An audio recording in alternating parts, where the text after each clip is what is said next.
Hello, I'm Craig DeRoche, and I'm the CEO of Family Policy Alliance. And you can already see that I'm with my dear friend, Dr. Jeff Myers, the president and CEO of Summit Ministries. And folks, long before October 7th, the Israeli-Palestinian conflict, we've known this conflict's been going on for thousands of years, for generations, and it is not a geopolitical conflict over a land dispute. That's what Dr. Jeff Myers learned, but it is not what he thought it was either. He organized a trip after October 7th. And we're so grateful at Family Policy Alliance and our family policy councils to be friends and partners with Summit Ministries, because you do the things we can't do that are so important for the capital C Christian church to be engaged in and supporting our allies in Israel. And when I learned about this, you met with educators, you met with military officers, you met with even spies and security agents and hospitals, doctors, everybody on the road. As I thought, we need to get you, and it inspired you, what you learned, even to write a book. Why should Christians support Israel?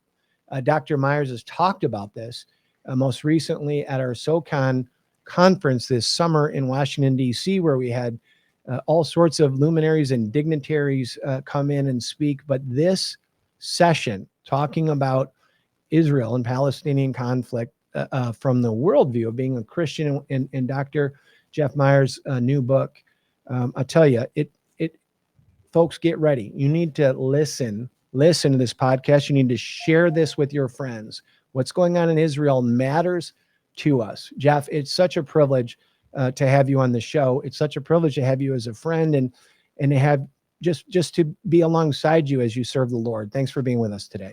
Craig, it means a lot that you would invite me on the show today. I appreciate your friendship, and I love all the work we get to do with FPA, training statesmen, training people who are in each state who need encouragement, because the battle is always there. It's always real.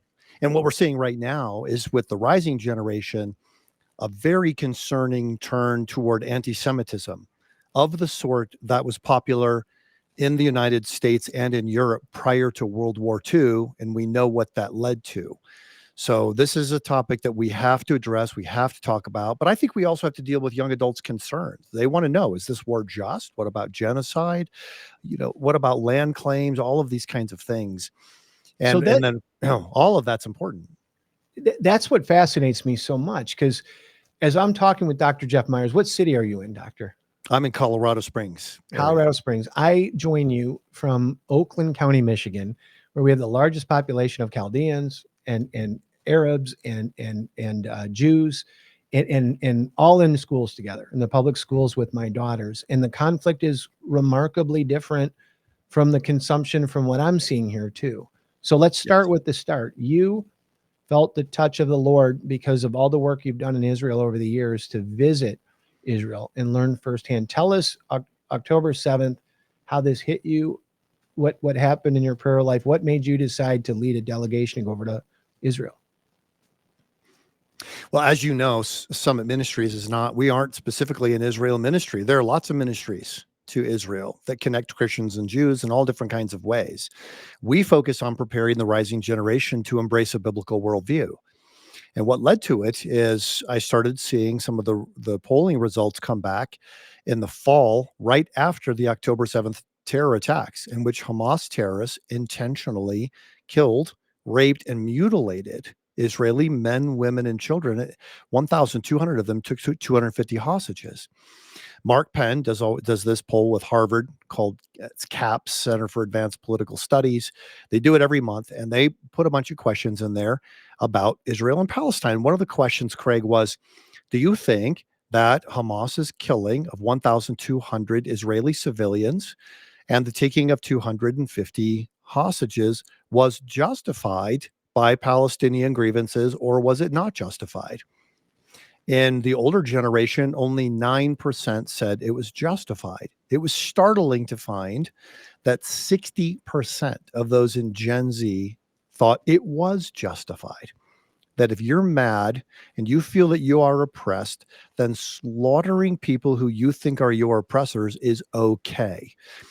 That bugged me to the point where I wrote an opinion editorial piece for the Daily Wire called "Congratulations, America, You've Raised a Generation of Terrorist Sympathizers." A lot of people have seen that op-ed. I Yeah, saw it's one of the reasons why I wanted to have you on. I'm so glad you're mentioning that here yeah, too. got a lot of feedback on that. Some of it a little tough, but the that led to the opportunity to be invited by some people I'd been to Israel with before to join a very small group of leaders to come and examine the situation from a firsthand perspective, which meant going to Israel in a time of war, literally going into a war zone, which is always tricky because armies don't like people, even leaders, even dignitaries, coming in and out of their war zone for obvious reasons. But we had to go there firsthand. I needed to meet the IDF soldiers face to face. These are citizen soldiers, after all. I needed to meet journalists. I need to meet people on the right and the left, secular Jews, religious Jews, Arabs, Jewish leaders of various kinds, all for the purpose of being able to bring back true information that isn't being communicated in the United States of America, partly because our media narrative doesn't support the truth in a lot of situations. I know you talk a lot about that on your show. And second of all, because people are distracted. And so they just get little bits and pieces here and there, and it doesn't add up to a total understanding of what's really taking place. So that's you kind of answered my next question is when did you realize that this became a worldview issue? And I'm trying to follow you, and I was stunned by it. I think I'm following it the right way, but I want to slow down because what you're saying, sometimes numbers, we don't pause and apply the value to that, folks. We had 9% of our country thought that it was okay to kill and kidnap people. That sounds about right to me. Right. We're with Dr. Jeff Myers, the CEO of Summit Ministries. That's me being a cynic. Okay, folks, I don't want to believe that we have 9% of our culture, I but think it's true. I think between 7 and 10% of the people in our country are real jerks.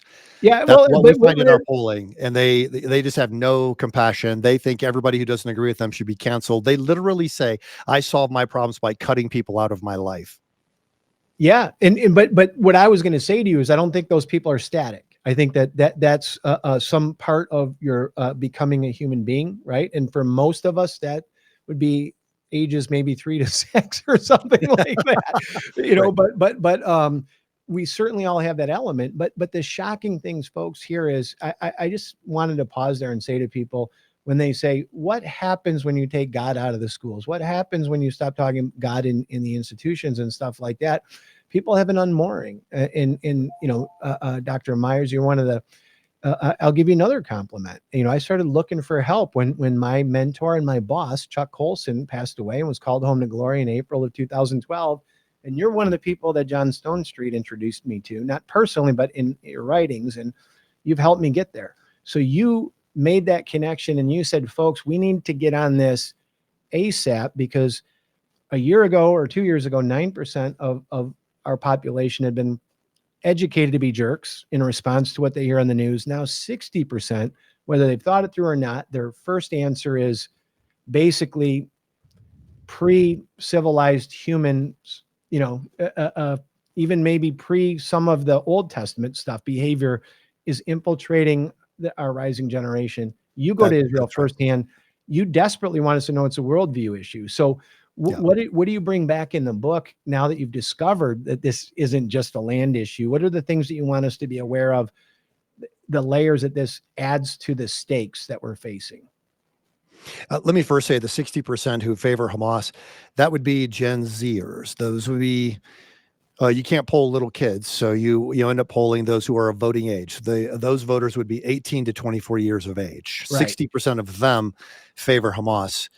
Overall, 75% of Americans basically support Israel. But this is one of those issues that doesn't really divide people as much by Democrat or Republican as it does by older generation, younger generation. So I'll tell you, I'll just give you some examples of what I found when I was there that upset the narrative. One was immediately after October 7th, the news was replete with all of these stories that Israel is committing genocide. And I wondered where those stories came from. It happened immediately. And I was looking at it thinking, okay, I know how this works. When you are attacked, the first thing you have to do is get the attackers out of where they're hiding. They hide in your homes and things like that. You have to kill them and get rid of them. Then you have to figure out where the attacks came from, because it wasn't just terrorists coming into southern Israel. They shot 14,000 missiles into Israel. So where are those launch sites? Where are these terrorists holed up? Where do they have all their weapons? And you immediately strike back by taking some of the targets that you know are obvious and very clearly terrorist targets, right? But that's all that you can only do so much within the first 24 hours. But the narrative in the media and on college campuses already was Israel's committing genocide. Even a group called Churches for Middle East Peace put out, within 24 hours of the attack, we are concerned that Israel is committing ethnic cleansing. What? What on earth? They just had 70% of their agricultural productivity destroyed in Israel. They had a genocidal attack from these terrorists. They had 14,000 missiles shot at them. And before they can even get the terrorists out of their own homes, they're being accused of genocide. So I knew something was fishy about this. When I got there, I began to look at this with an intelligence officer and realize Hamas planned their propaganda campaign at the same time they planned their military campaign. And they played off of anti-Israel sympathies, primarily among leftist progressives on college campuses and in the media, to spread a narrative that Israel was doing exactly, but it was projection. It's what they had done. But instead of admitting that they had done it or apologizing or trying to get it right, they immediately accused Israel of doing that same thing and calling for a ceasefire. It was so jacked up that I had to actually talk to the people who were there and figure out what is going on. So I talked to military commanders, for example, and I asked, what about, there are a lot of people, citizens dying in Gaza from your attacks. By the time I'd gotten there, 3 months in, there were a lot of those people who had died. And I asked, how do I bring back an answer to the rising generation in America on that question? And they said, well, all we can tell you is typically in an urban warfare situation, 9 non-combatants are killed for every combatant who gets killed. You think back to Germany in World War II. You saw the pictures. Americans drop bombs out of airplanes. They have no idea where those bombs are going to hit. Right. They hit civilian areas. They hit everyday people. Well, that's the typical. So I asked, well, what is it in Gaza? And they said about 1 to 1. One non-combatant is dying for every combatant dying. I said, so you're telling me that you're doing 9 times better than any other army. And so I came back to the States and I thought, is that true? Well, John Spencer, who's America's leading expert on protecting non-combatants in a time of war, said that is what's going on. That literally Israel is doing more to protect non-combatants than any army in history, including the United States and Iraq and Afghanistan. But I'll challenge you to find a media source where you would hear that. So it's one of those things where it's like an old sweater. You pull one thread, man, the whole thing starts to unravel. And I realized what we call news coming out of Gaza is being provided by people who work for Hamas. That one's fairly straightforward. The New York Times does not want their reporters in Gaza. It is dangerous. The chances of you're getting sniped just by walking on the streets are very high. No corporation wants to take that chance. So you think, well, how do we get news? But they hire stringers, people who are sort of contractors, to give them news who live there. Who do those people work for and who do they report to? Hamas. So all of a sudden you realize, I don't think we're getting any really accurate information here. How do we find out what's really taking place? And that led to, just coming to a belief that Israel has a right to exist. It's a legitimate state, has a right to defend itself, that Hamas must be destroyed. And from a Christian perspective, that God's not done with the Jewish people. And there are very exciting things that we're seeing happening at the present time where God is moving in people's hearts and minds. It's such a privilege to have you with us, and you're such a obedient servant of the Lord to go into a war zone when you receive that in your prayer life, and you're able to bring that back to us. My name is Craig DeRoche. I'm the CEO of Family Policy Alliance. I'm with Dr. Jeff Myers, the CEO of Summit Ministries, and he went to Israel after the October 7th attack by Hamas, unprovoked, slaughtered over 1,000 Israelis, took 250 hostage. Folks, we're talking about the misinformation, the evil of warfare to begin with, but the amplification of what's going on in our world right now, the rising generation. This is why this is so consequential to us. Dr. Myers, I'm just going to get a brief plug in for our program with Christians Engaged called 1630, where we bring, in our own small way, dozens of young adults. This is not a children's program. This is young adults. People, a lot of them have already graduated college. They're already working professionally, and help them be prepared to actually be that salt and light, to be the hands and feet of Jesus. When we have 60% of that generation already acting out in this unproductive way, I would like to say that they need to know more about Summit Ministries, because you publish things. So as the parents and the grandparents and the aunts and uncles that are listening to the show right now are saying, oh my word, my kids, Dr. Myers, look at TikTok. I've raised their Christians, and I think they should be able to sort through that stuff. So they're getting this information. Where do they get the right information? Summit Ministries is a partner of Family Policy Alliance, and so many of our family policy councils, we trust their information, and it's written specifically for this rising generation. Jeff, could you tell the listeners how they can get involved with Summit Ministries so they can help counter program this? Yeah. Well, on the topic of Israel, and I guess on the larger topic of how you keep the rising generation from being radicalized, I wrote on it. I came back and wrote up my notes and realized, actually, this is forming into a book. It's not a long book, about 120 pages, but with 200 pieces of documentation. It's called Should Christians Support Israel? And you can get it as my gift. Just go to summit.org/Israel. And you'll see how you can get your copy there. Some people have been pitching in to help pay for shipping and handling. That's helpful, but that's not required. I'm just giving it to you. I want you to take it, read it, study it with your children and grandchildren, get extra copies to give to your children and grandchildren. What we're finding with the rising generation is they're a little tired of just believing everything they see on TikTok. They're a little suspicious, and they want to read a book, not a textbook, but they want to get involved and actually study issues and look at the documentation. And so that's where this book, Should Christians Support Israel, comes into play. Summit.org/Israel is that website. Summit.org/Israel. The link is posted here wherever this interview is posted. And you can also find access and resources about Summit, and other links that we're going to post here. What are some of the other things that these folks are going to see? And by the way, first of all, thank you, Dr. Jeff Myers.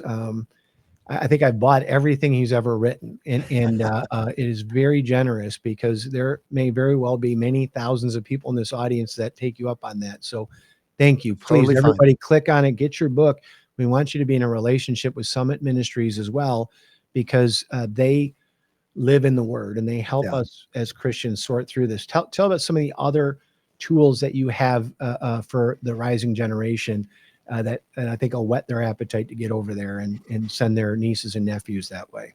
Well, there are primarily 3 times on the fork. One is a summer program conference, and that takes place every summer in Manitou Springs, Colorado, and in Lookout Mountain, Georgia, where students 16 to 22 years of age can come for 11 days and get a worldview immersive experience where they study a biblical worldview with the top Christian thought leaders of our day.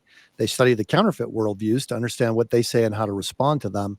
And they make friends who will be their network of like-minded leaders for the rest of their lives. So it's in many ways a leadership training experience that is connecting young adults now who will be serving in the military and in business and in Congress and things like that within a couple of decades.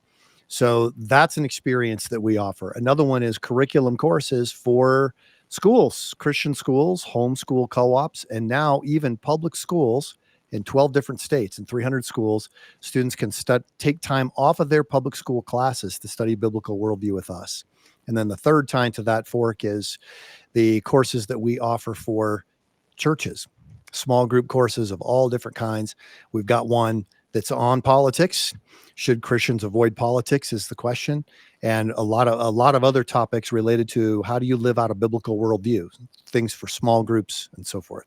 It's a complicated thing. It was pretty easy. I was not living as a Christian when I grew up in this fine country of ours. I met Jesus later in my life. Our listeners know that, and you know that, Dr. Myers. But yes, we had a nation that generally had a lot of Christian guardrails up. And as those have been removed, we've seen the culture decline. And there's a lot of ministries out there that complain about that, folks. We know them. We're friends with them. And I complain a lot of days, but I tend to pray for, contribute my money to, and participate with the ones that grab a shovel and try to do something about it. And that's what Summit Ministries are. And I share those resources with my children. They're wonderful. And I consume them myself at 53 years old. And because I have a lot to learn. So thank you for that. You mentioned the election. I think that a lot of what we're suffering from, I'm going to posit this to you because you're smarter than me generally on a lot of things. And it's just an idea I have. No. It's just I live in a room that it looks like an explosion in a book factory. They don't trust me to read books, where I am. But you've written a great book. I loved your book. Thank you for that. But see, that's where my book was, from my visceral, ending up in the gutter myself, right? And then God dusting me off, picking me up out of that, making me feel better than when I was 10 or 11 years old and I started drinking, and setting me free from addiction. And it wasn't, what I tell people is I wouldn't have even known to ask for this. I would have asked for like winning the lottery or meeting a hot babe or something like that. I didn't know the fruit of God until I experienced it, that freedom and peace. And that's what you're trying to bring people to. And so this is back to my crazy question though. Are we suffering the generation leaving? Because we've been governed by one generation that are all born within a couple of weeks of each other. I think Biden and Clinton and, they're a couple of weeks apart, and George W. Bush and Trump, the same thing since 1992. And there's been this shield of, you know what, they're doing that stuff down there. And I hate one of them and I love the other one. And they go back and forth every 4 to 8 years, but I don't care. And because we've let that happen from 20 to 50, some of us, the kids we're raising, they're ultra persuadable because we didn't sink in any anchors with them. We didn't, what I'm trying to say is it's on us too. We're blaming the kids, but hold on a second, maybe we should be doing a better job. And that's what you're trying to say here too. So first, do you agree with me that this is apathy for decades is now being harnessed into a misdirection? That's my first question. Oh, I see it. Well, I see it on the Israel issue for sure. As an example, we raise our kids to not be bullies. We tell them, if you see a bully, stand up against them. But we don't understand how schools have weaponized that. And so it's now no longer about bullying. It's about the oppressor versus the oppressed. So you figure out who the oppressors are, which would be you and me, middle-aged white males who are Christians. We paid our bills and we haven't been arrested this week. So you're the bad guy, right? Yeah. We check all the boxes, baby. We should probably apply for some kind of benefits. But Israel is evil. The United States of America is evil. I mean, 16%, only 16% of young adults say they are proud to live in the United States. 16%. So they have a very different moral compass that they're a framework that they're looking at everything through. And I think that has affected us in politics as well. It primarily manifests in hatred of people. People come up with conspiracy theories, and it's no longer just the fearsome they. It is Jews did this. They are behind everything bad in the world. Or Christian nationalists did this. They're behind everything bad in the world. All of a sudden you see this kind of targeting. And if they've already decided you're an oppressor, then it doesn't matter if you say, no, I'm not an oppressor. I'm actually being oppressed myself. Well, no, we've already decided you're an oppressor. So you're evil. So we will hurt you in order to not bully the people on the other side. It's the craziest thinking. And it comes from kind of a Marxist framework, postmodern power. Everything has to be viewed through the lens of power. But when that comes to politics, I think people just end up with personality conflicts. Oh, I could never vote for that person. I don't like the way they do their hair. I could never vote for that person because I don't like, this or that. They are unkind or whatever it happens to be. Such stupid thinking that we have to shake ourselves out of it and get smart about this. The founders of the United States started with principles. We hold these truths to be self-evident. All men are created equal. They were not saying that everyone was equal at that time. They absolutely were not. We had chattel slavery in the country at that time, but they were saying this is the kind of country that we aspire to. A principle is not just what happened in the past, but what we want to have happen in the future. Then on those principles, you develop policies. We have a 3-part government on purpose. Why? Because they believed, according to their principles, that human beings have a sin nature. And that if you give one person all the power, even if that person's good intentioned, well intentioned, they will become corrupt. So you have to develop policies. And then and only then did they deal with the personalities. Thomas Jefferson said, I sacrifice all personality differences to principle, because you have to. So in the founders, they went, okay, should we agree with this person or that? Let's start. Do they agree with the core principles? Do they embrace good policies? And then only then did they think, do I like this person? We start the other way around. Do I like this person? Because if I don't like him, I don't like the way she laughs. So therefore, whatever she's for, I'm against. And whatever she's against is what I am for. You can never arrive at rational policies. You can never arrive at core principles. What I told my students just a few minutes ago here at Summit Ministries is this: your vote is not a like. Your vote Love is that.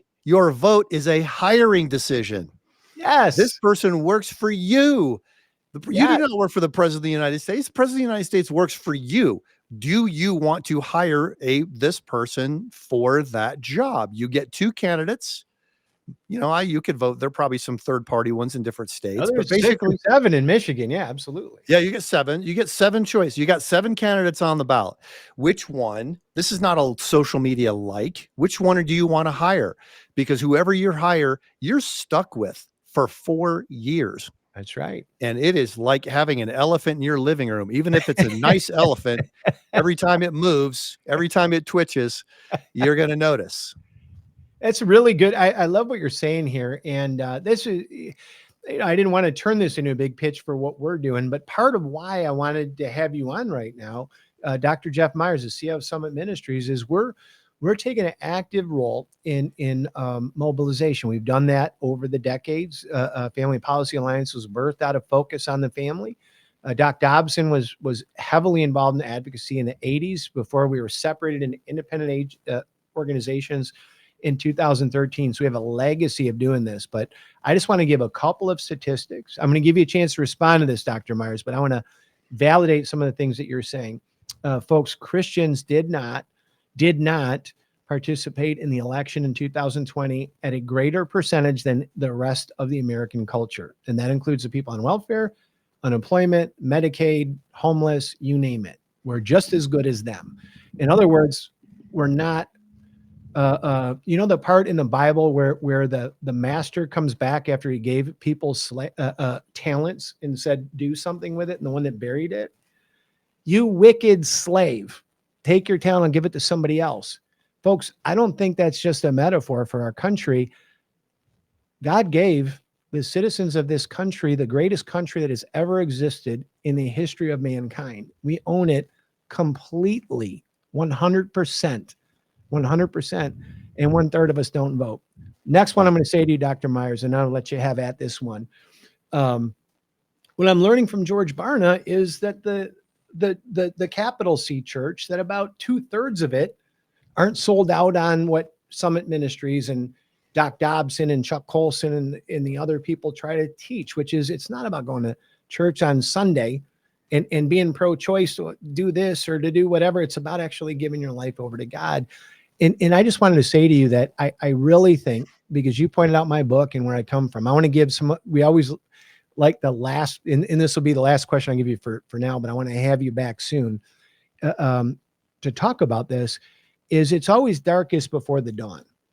Folks, you can't get to the things that Dr. Myers are talking about until you get to a culture that's closer to Acts 19:23, where they literally don't know where they're shouting at each other for 2 hours and they don't know why. That's what the Bible says. Go back and read it. They don't know why they were there, but they shouted at each other for 2 hours. These organizations, Family Policy Alliance, Summit Ministries, our children, 2 or 3 generations where we thought they're going to figure this out on their own, if we take God out of everything. They're floating right now. We need to reach out. We need to reach out our hand from the raft, pull them out of the water before they drown, before they make all the mistakes that everybody else made before Jesus showed up. We have the answer book. We need to bring that to them. They need to participate in the elections. But I just wanted, I wanted to put that in context for what we're up against here, Dr. Myers. What do you think? I'm going to ask you a hard question now. Do you think that in the short and the long term, this apathy and this disconnect from the word and the worldview of Christianity is going to help us revive the nation faster and pure someday? Or do you think that we're still going to be in decline for the next 5 years before we start turning the corner? Man, that's really hard to, it's really hard to say. I think a lot of it depends on what we do. Even this fall, you know, humans are not passive in this. We are agents. We have agency. We can do things. As voters, this is government of the people, by the people, and for the people. And what I say is, if you've got to vote, you got to vote. Okay, that's just it. That's it. About half of my students this summer, new voters, trying to help them figure out how to make wise decisions. I'm not telling them what candidates to vote for, but I'm just trying to help them figure out how to make wise decisions. How do you decide? Life, liberty, and property, as an example. That's what the Constitution says. So I focus on those three things. But will we learn our lesson? It's very hard to tell. And I don't think we learn it if we only think about those who are running for national office. The presidency is absolutely important. Presidency is huge. It's 2 million employees who do all kinds of things, and probably 20 million contractors. So that's a lot of people to do your bidding. The members of Congress, that's really important. But a lot of the decisions that affect us every day take place with our mayor, who we can go meet, with our city council members, who we can take out to breakfast. I take mine out to breakfast. He asks questions about what is a biblical worldview of this or that. And sometimes it's weird things like, what's a biblical worldview of power lines? Should they be above the ground or under the ground? You know, your I know the answer board to that. Yeah. I'm tired of looking at them. I know. Yeah, I know. I feel the same way. But I could tell that from your set, man. You have the most beautiful little. Here I am, an explosion in a book factory, and you got the most organized little set back there. But yeah, but all of these questions, don't forget the local impact. I mean, if people don't go out and vote in a national election, what that means is they're stepping back from involvement in their own community. Here's how I see it. Jesus said in John 8:32, if you follow my teachings, you'll be my disciples. And you will know the truth, and the truth will set you free. That word for truth in the original language is reality, that Jesus opens up reality for us. So I asked my students earlier today, if people who live in reality don't get involved, then the only people who remain to get involved are people who are not living in reality. Do we want these people determining the course of our lives? Amen. Amen. I love having you on, Dr. Myers. And my joke is too, where I'm like, it dawned on me this summer where I was like, I was making fun of somebody when she was being interviewed to be on the Supreme Court, that she didn't know what a woman was. Right. Until I realized that the Supreme Court justices, all 200 of them that we've had or whatever, or 300 or 400, it's not been many. None of them have known what a human being is. Right. We had to tell them with slavery. We had to tell them that a woman was a human being. And apparently they're still waiting to learn if you become a human being sometime after you're born, 28 days or whatever. But right. These fights are real. I really love that you came on the show today to talk about this in the way that you did. And I hope that our audience shares this, folks, because we can't just let our anger, this is how we call it, Dr. Myers. You probably give better analogies in your theological stuff. I give the AA drunk, recovery things, that if I'm angry with somebody else, it's like drinking poison myself and hoping they die. That's what we say to other people. Yeah. If you're angry right now, if you're frustrated, remember you're a Christian, probably, if you're listening to this show, and that's your side of the street. You need to work on your side of the street because you can't fix other people's side.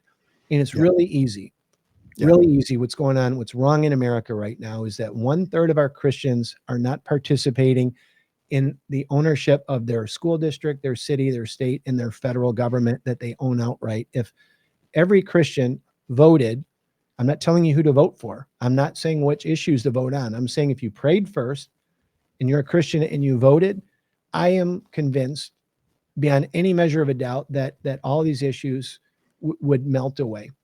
And so I'm just going to end this show with encouraging you all to take what Dr. Jeff Myers said to all of us here seriously, but not to be discouraged by it, not to be paralyzed by it. Use this as the motivation for you. If you're still nervous about voting absentee safely, take our courses on our thing. Teach your friends and your neighbors how to do that. I tell people, Dr. Myers, go right to your city hall. We'll send you a text message if you sign up for the Christians Engage app, and you can go the day that they open early voting to your city hall, and you can vote right there in the lobby. And you're probably on video camera, and you can hand it back to them. Nobody can steal your ballot. And, Right. and so many people are excited about that we're worried about the safety of voting absentee. So we're just telling everybody, if you're angry at all, that's God tapping you on the shoulder and saying, maybe you ought to vote this year. Mm-hmm. What do you think about that, Dr. Myers? Well, like I said earlier, if you've got to vote, you got to vote. This is a government of the people, by the people, and for the people. If good people who are citizens of the kingdom of God do not get involved in the kingdom of man, then the kingdom of man will assume that the highest man or woman is God. Only Christians can step into that and say, nope, it isn't true. There is a God and you are not it. And and you can step in there in times where people are going off on a completely wrong track, and be the ones to say that's not going to happen. Not on our watch. Not when I've got my children, my grandchildren watching.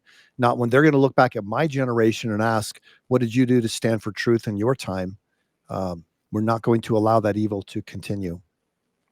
Plant your flag. We need you to plant your flag. Thank you, Dr. Jeff Myers. We need you to do as Chuck Colson would tell both of us, Dr. Myers, and he probably said it to you while he was still alive too. Stand your post. That's what God wants you to do. Be ready to serve the Lord obediently. We hope that you do that. Thank you for being with us, Dr. Jeff Myers, and we'll hope to have you on real soon. Thank you so much, Craig.